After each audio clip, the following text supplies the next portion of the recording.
আমি কাটাতে চলেছি আগামী 7টা দিন 20,000 পাউন্ড মাটির নিচে। এটা এখনো পর্যন্ত আমার করা সব থেকে ভয়ানক জিনিস। ঠিক আছে, সময় হয়ে গেছে, আমাকে জীবন্ত কবর দাও। মাটি ফেলে দাও। ও মাই গড, আমার মনে হচ্ছে ওপরটা আমাকে ধরতে হবে। আরে কফিনের ওপরটা তো কাঁপছে।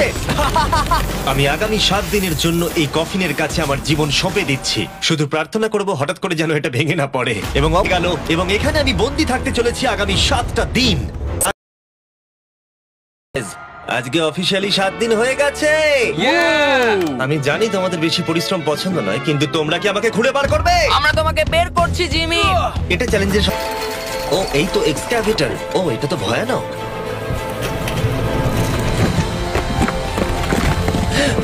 আমি সূর্যের আলো দেখতে পাচ্ছি। এটা কিন্তু আসল সারপ্রাইজ অপেক্ষা করছিল উপরে উঠে আসার পরে। ও ওয়াও, এখানে তো অনেক লোক।